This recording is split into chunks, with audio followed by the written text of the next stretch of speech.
Assalamualaikum warahmatullahi wabarakatuh.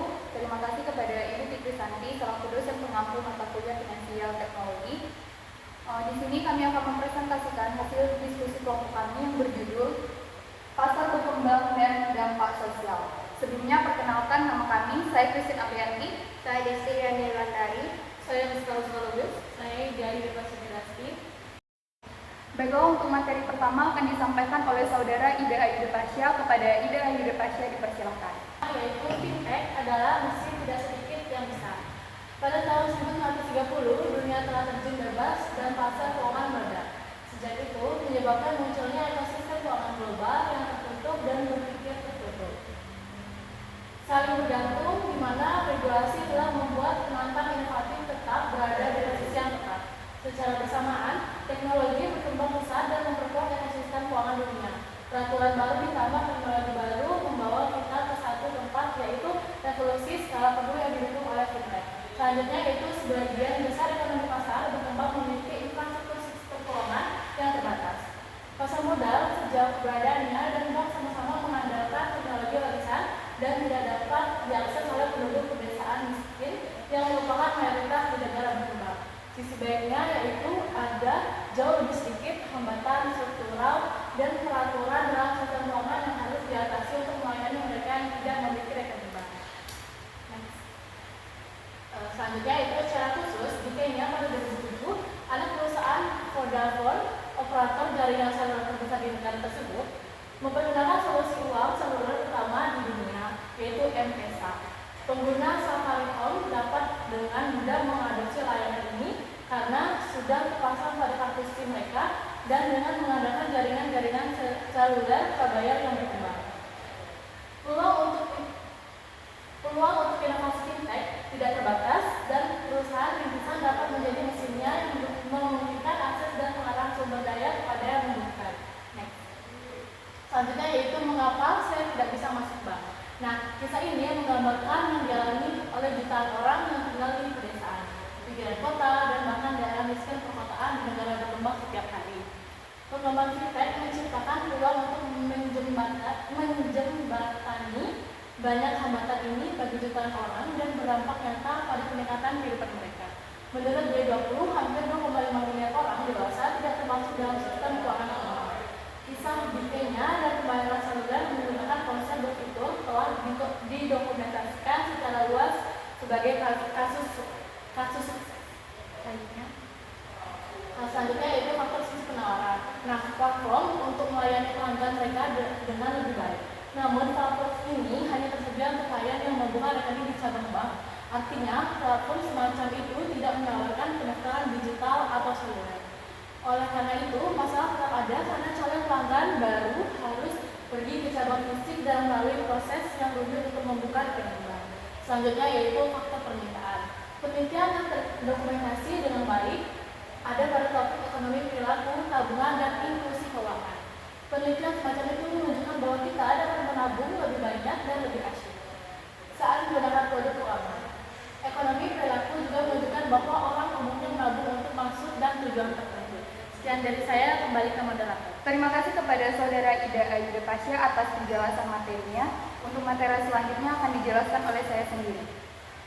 Oke, untuk materi selanjutnya yaitu bangkitnya sisa di fintech. Ini adalah jumlah euro banked oleh dewasa yang tidak menggunakan bank atau lembaga keuangan mikro untuk menyimpan atau meminjam uang. Proporsi terbesar dari pelanggan potensial ini berbasis di Asia dan Afrika dengan 800 juta orang dewasa hidup dengan kurang dari 5 US dollar per hari. Umat manusia yang sangat besar ini tidak melayani oleh perbankan tradisional karena terlalu mahal untuk dijangkau. Disinilah fintech dapat membuat perbedaan. Smartphone lebih murah dan lebih populer dari sebelumnya dengan perkiraan 1,9 miliar pengguna pada tahun 2015. Dalam skenario ini, Android adalah pengubah permainan. Xiaomi, sebuah merek Cina, keluar dengan ponsel Android pertamanya hanya pada tahun 2011, berada di jalur penjualan 100 juta smartphone tahun ini dan telah menjadi startup terbesar kedua di dunia. Yang selanjutnya yaitu kue ajaib. Di negara berkembang, Amsterdam melihat tangan langsung terhadap subprime Asia Barat, Cina, Taiwan, Korea, Turki, Meksiko, dan semua anggota baru lainnya dari Taman Bermain Keuangan Internasional menginginkan sepotong kue global yang terbatas. Kue global memiliki kekuatan magic dan ukuran dapat bertambah seiring dengan jumlah pemain.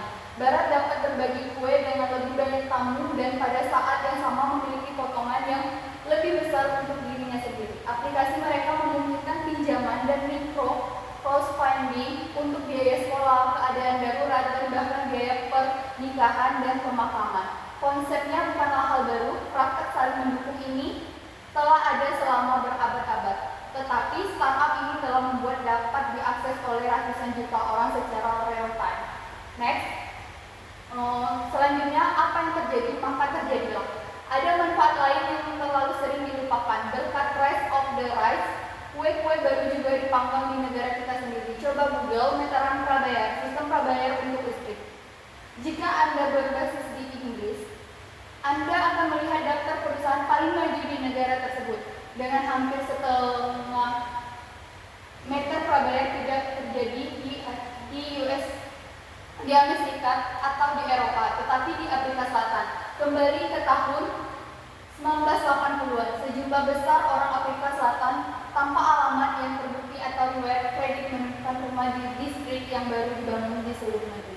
Pelanggan ini cenderung dilayani dengan sistem prabayar karena kontrak berlangganan terlalu berisiko. Untuk selanjutnya, di sana adalah sesuatu yang baru di bawah matahari. Melangkah demi langkah, saya telah pergi jauh ke seluruh benua. Selama tahun-tahun saya sebagai konsultan, saya memiliki kesempatan untuk bekerja dengan India, Pakistan, Cina, Thailand, India, dan Malaysia. Saya masih mengikuti apa yang terjadi di sana dan dalam beberapa tahun terakhir pertumbuhan komunitas startup lokal sangat mencenangkan. Next. Berikut adalah beberapa contoh sukses. EasyTalk India adalah lapangan India. Mereka menguasai hampir 80% pasar point of sale seluler di India. Sebagian besar pelanggan mereka adalah pengguna ponsel muda dan rajin. EasyTalk juga unik karena mereka tidak membeli pembaca pihak ketiga seperti Square, tetapi memiliki sistem produksi dan sertifikat sendiri. Yang selanjutnya yaitu pernikahan Indonesia. Ingin menikah di Indonesia tapi tidak punya uang. Pernikahan jelas bukan bisnis yang ingin dibiayai oleh bank. Ini adalah celah di pasar yang diisi oleh startup lain. With Light, mereka mengizinkan pasangan Indonesia untuk membiayai pernikahan mereka dengan rencana pembayaran bulanan. Yang selanjutnya yaitu Mekar Indonesia. Jika taksi dan makanan berada di sisi price room yang paling tradisional, Blossom berada di sisi yang berlawanan, menyediakan pembiayaan mikro syariah di Indonesia melalui Bitcoin. Yang selanjutnya yaitu Willet Hong Kong. Willet, perusahaan rintisan pinjaman P2P Hong Kong, telah mengumpulkan putaran seri B, mengumpulkan 160 juta US dollar pada tahun 2016. Ini semata-mata untuk membiayai pembukaan kehadiran Cina, pasar dengan lebih dari 1 miliar pelanggan potensial. Cina adalah pasar yang telah saya ikuti sejak tahun 1996 dan mungkin akan penuh kejutan saat membaca South China Morning Post and Text in Asia. Yang selanjutnya, smartphone, fintech, dan edukasi membantu masyarakat bangkit mencapai inklusi keuangan. Tren konvergen sangat menjanjikan untuk solusi pengelolaan uang digital generasi berikutnya yang dituju untuk membantu mereka yang tidak memiliki rekening bank. Menurut laporan GSMA, layanan uang seluler menyebar dengan cepat di sebagian besar Afrika, Asia, Amerika Latin, dan Timur Tengah, menjangkau lebih dari 60% negara berkembang di dunia. Namun jumlah rekening mobile money yang terdaftar telah berkembang menjadi kurang dari 300 juta di seluruh dunia pada tahun 2014. Karena ini hanya mewakili 8% dari koneksi mobile di pasar di mana MMS tersedia. Terdapat kemungkinan yang signifikan untuk pertumbuhan di masa depan. Banyak solusi MMS saat ini terikat dengan handset ponsel Pemitraan global memperjuangkan akses data dengan harga murah operator seluler berinvestasi.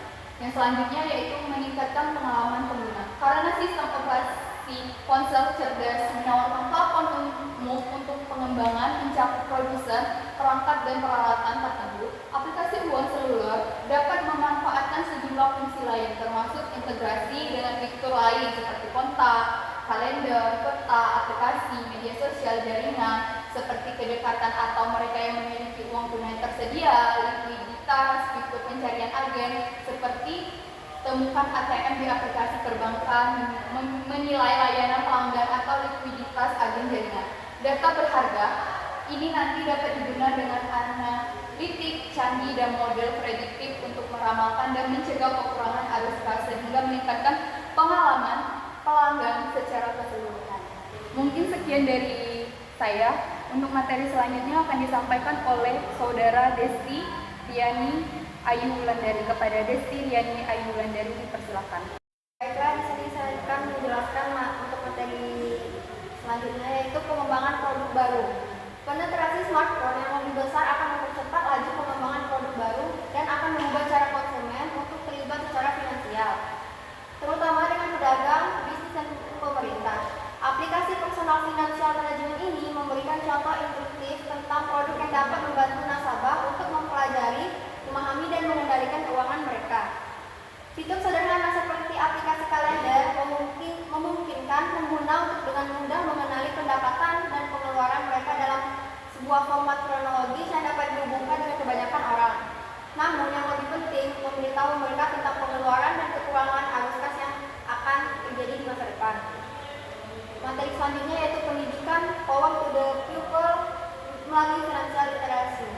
Untuk memaksimalkan dampak sosial ekonomi di pasar negara berkembang, MMS tidak hanya perlu menjangkau kaum urban tetapi juga berfokus terhadap orang-orang di bagian bawah piramida ekonomi. Strategi untuk mendapatkan adopsi pasar massal membutuhkan pemangku kepentingan industri untuk mengidentifikasi dan melacak penggunaan oleh perempuan dan pelanggan pedesaan yang cenderung menjadi pengadopsi selanjutnya dalam siklus hidup teknologi tradisional. Biasanya dipimpin oleh laki-laki perkotaan. Untuk meningkatkan kesadaran dan menarik pengguna ini, pentingnya untuk berinvestasi besar-besaran terhadap kampanye pemasaran below the line atau BTL yang memberikan titik kontak manusia yang diperlukan yang membantu mengedukasi orang-orang di bagian bawah piramida. Dan piramida ini juga bisa termasuk untuk mengunjungi desa, perkebunan, dan kabupaten untuk mendidik perempuan melalui lokakarya tentang layanan keuangan dan penggunaan uang seluler. Mengikuti pelatihan literasi keuangan mereka, dan peserta dapat memiliki kesempatan untuk membuka rekening uang seluler dan meningkatkan tingkat adopsi. Materi selanjutnya yaitu jalan di depan. Kombinasi pengelolaan uang digital, teknologi smartphone generasi mendatang, dan strategi yang jelas untuk membantu mengedukasi masyarakat luas akan menjadi revolusioner dalam menyampaikan produk. Dalam penyampaian produk keuangan ini juga yang membantu konsumen yang tidak memiliki rekening bank atau yang tidak memiliki rekening bank untuk menabung dengan cara yang sesuai dengan realitas hari-hari mereka. Materi selanjutnya yaitu dampak sosial vintage di Nigeria. Desa global yang dimungkinkan oleh vintage meningkatkan pasar dan konsumen, mendukung bisnis baru dan mengurangi ketergantungan pada pemerintah. Dalam prosesnya dan Nigeria, sebagai ekonomi terbesar di Afrika, adalah bagian yang tumbuh dan signifikan dari desa global tersebut. Tidak ada keraguan bahwa tahun terakhir dan secara eksponensial sejak pergantian abad, meningkatnya penggunaan media sosial di segala usia populasi hanya salah satu contoh yang signifikan dari perubahan ini. Sepanjang semua orang di Nigeria ini dan seluruh dunia benar-benar masih menyesuaikan diri dengan keadaan di mana pikiran mereka yaitu untuk transaksi online yang tidak menimbulkan risiko keamanan. Dari perspektif Nigeria ini sendiri, hal ini juga memberikan titik kritis untuk mengubah persepsi di seluruh komunitas global dengan menunjukkan tidak hanya nilai dan peluang untuk terhubung dengan pasar Afrika Barat, tetapi juga bahwa melakukannya dapat aman dan bebas dari penipuan. Materi selanjutnya yaitu keselamatan dan keamanan konsumen. Di negara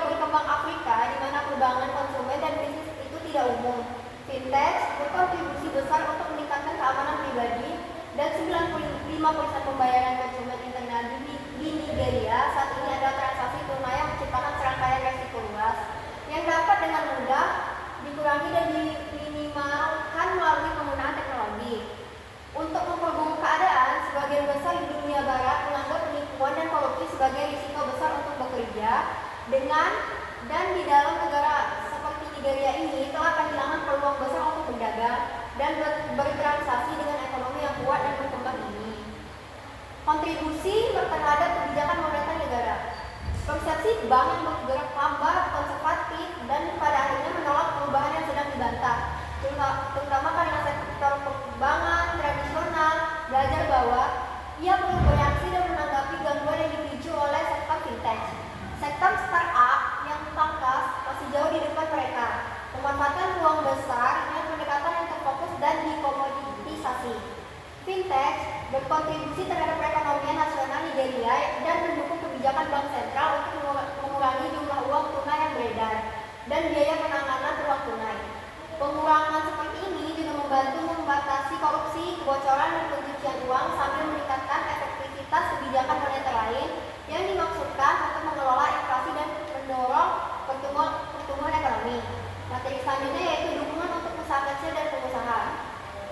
Dengan memberikan pelatihan, dukungan langsung, serta keranjang belanja siap pakai, dan integrasi sistem web, serta kemampuan untuk mengumpulkan dan mengirim uang langsung dari ponsel tanpa memerlukan situs web. Dan dengan memanfaatkan kehadiran lokal dan pengetahuan budaya, serta menerapkan peraturan yang ketat mekanisme anti penipuan. Startup fintech seperti Fogupay memungkinkan perubahan ini dan membantu menghilangkan hambatan tradisional terhadap teknologi untuk tujuan bisnis.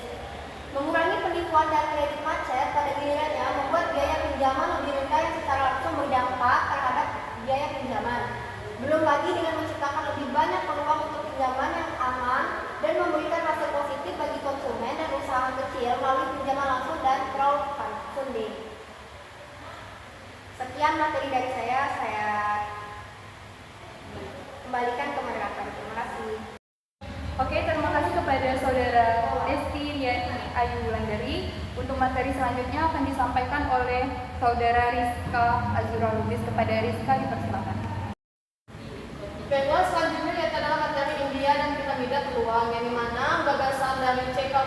Kahdalah yaitu dikutip menyatakan bahwa ada kekayaan yang akan dihasilkan di dasar piramida dan kekayaan ini dibangun untuk memberikan solusi bagi jutaan orang yang miskin dan kurang telayani. Dan populasi India itu sangat beragam dalam hal demografi, sosial, dan ekonomi. Seperti di gambar di bawah ini ada sebanyak 1% yaitu 1,2 juta orang yang kaya, yang mana kemudahan orientasi dan platform perdagangan yang alternatif. Yang kedua yaitu ada juga kelas menengah atas yang sama dengan mayoritas yang kaya. Yang ketiga yaitu adalah kelas menengah yang dimana di sini ada 19% dan sebanyak 228 juta layanan pembayaran yang segera untuk mempromosikan pembayaran NVC dan instrumen pembayaran digital yang lainnya. Yang ke bawah yaitu adalah kelas menengah bawah yaitu adalah sebesar 43% atau setara dengan 516 juta orang. Yang kelompok paling rentan ini terdapat 35% yaitu sebanyak 420 juta, yaitu adalah seperti bank pembayaran dan penyitaan ATM lending, direction cash, dan transfer untuk subsidi. Selanjutnya, sehingga sektor publik maupun sektor swasta memanfaatkan peluang ini dengan kemajuan fintech sebagai komponen kunci dalam menjembatani kesenjangan akses ke layanan keuangan di pasar yang kurang terlayani, dan dalam menangkap populasi seluler yang semakin cerdas dan berjaringan dengan mobilitas mutakhir. Angka-angka tersebut akan menunjukkan hal ini hampir 90% transaksi di India berbasis uang tunai. Dan di catatan pula itu, area ketinggalan piramida peluang India untuk fintech itu berkisaran dari inflasi keuangan di kanan bawah hingga meningkatnya layanan keuangan yang memberikan pembayaran keuangan eksklusif yang mutakhir ke atas, yaitu langsung dari kewirausahaan sosial hingga berbasis jaringan sosial dan perbankan dan sistem pembayaran ke pasar modal. Dan ini bentuk terjadinya dalam bentuk bank pembayaran pinjaman, keuangan mikro, asuransi, valuta asing, dan pengiriman uang dompet digital, peer-to-peer. Ya, selanjutnya yaitu ada mode pembayaran inovatif, investasi dan perdagangan. Selanjutnya, manfaat dari investasi teknologi di pasar dan peraturan yang ada sehubungan dengan instrumen pembayaran. Banyak perusahaan keuangan dan perbankan NBCVC telah mengadopsi dompet digital yang membantu memfasilitasi sistem pembayaran tanpa uang tunai yang lebih mudah. PayTM adalah platform e-niaga dan pembayaran dengan profit signifikan dan pada dompet seluler ataupun digital, dan kerjasama pedagang yang didefinisikan ulang oleh persepsi pembayaran. Sehingga minat investasi asing ini disebabkan oleh faktor-faktor yang ditawarkan oleh piramida peluang di India dan pertumbuhan ukuran segmen konsumen serta penetrasi mobil dan internet faktor-faktor kunci yang membuat kebijakan sektor publik telah berfokus pada pelonggaran inovasi ini dan menciptakan jalan untuk mengadopsi dan difusi yang lebih mudah. SEBI mengumumkan bahwa tahun 2015 pelonggaran norma dan langkah untuk membangun platform perdagangan alternatif bagi para pemula yang berurusan dengan perdagangan online. Selanjutnya yaitu ada 12 angka yang disebut sebuah membuka aktivitas perdagangan dan investasi di puncak piramida peluang. Yang NVCI juga telah menunjukkan beberapa proyek seperti ATM switching, pembayaran seluler, pemeriksaan sistem pemotongan, yang keempat pengalihan pos, layanan pembayaran segera, yaitu ada juga rupa dan antar muka pembayaran terpadu, yang dimana pemerintah juga telah menyiapkan sistem perbankan yang berbeda dalam bentuk bank pembayaran untuk menyiapkan pembayaran biaya rendah dan lebih murah bagi masyarakat yang kurang terlayani. Dan di sektor publik dan swasta juga mempermainkan tindakan satu sama lain yang telah secara langsung memungkinkan kemudahan dan adopsi berbagai teknologi dan layanan keuangan. Mungkin itu saja yang bisa saya sampaikan. Saya kembalikan lagi kepada moderator. Sekian dari presentasi kelompok kami. Jika terdapat kesalahan, kami mohon maaf. Kami tutup. Wassalamualaikum warahmatullahi wabarakatuh.